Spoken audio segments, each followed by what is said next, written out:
She picked him and I stepped aside. Not because my feelings faded, but because hers already had. When someone's heart stops leaning toward you, you don't cling, you let them drift. There was no scene, no raised voices, no desperate last attempts. Just the two of us sitting across from each other in the little cafe we once claimed as ours. Same corner table. Same chipped mugs. But we weren't the same people anymore. "I just need some space," she said. But her eyes were honest in a way her words weren't. She didn't need space, she needed a life that didn't include me. And deep down I already knew. I could have questioned her, demanded something real, but what's the point of asking when your spirit already knows the truth? So I simply nodded. No long speeches. No final promises. Sometimes silence says everything that love can't. And then I walked out.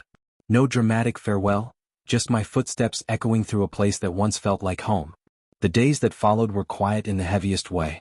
Not peaceful, just suffocating. Like holding your breath for someone who no longer thinks of you at all.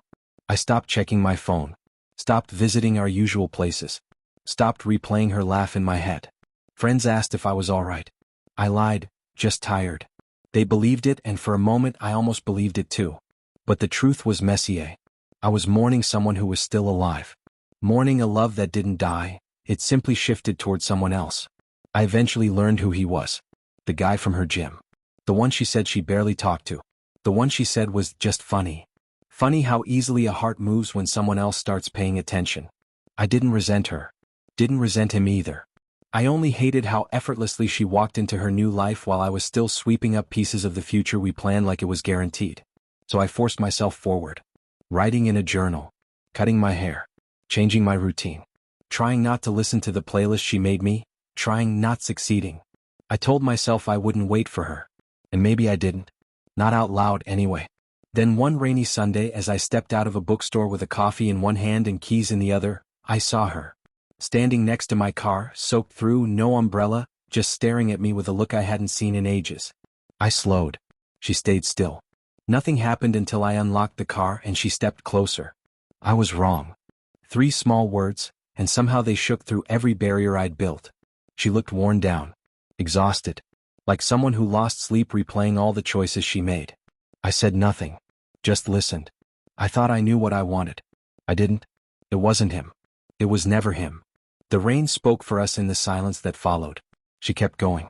Leaving you felt like freedom at first. But all it did was show me how empty freedom is without you. A part of me wanted to shout. Why now? Why after choosing someone else? Why after letting me break alone? But I didn't ask. Instead, I opened the car door and we sat inside for a long time. No music. No warmth. Just 2 people trying to fit into the same space without collapsing. She cried. I didn't. Maybe because I had already cried enough for both of us. She explained everything. How the new thing wasn't what she imagined. How she missed being understood. How she laughed less. How the silence with him was hollow, not comforting. Then she asked if we could begin again. I didn't answer. Because when someone leaves you for someone else and then returns with regret, you don't just say yes. You ask yourself, do I miss her? Or do I miss who I used to be when she was mine? And maybe the truth is that the version of me she walked away from isn't here anymore. We talked for a while longer. She asked if she could call me sometime. I just said, maybe. Because healing isn't a door I swing open for anyone, even if that person once held every key. So I let her go again. Not out of bitterness. Out of strength. Because now I understand something I didn't back then. When love returns after choosing someone else, the real question isn't whether they've changed. It's whether you have.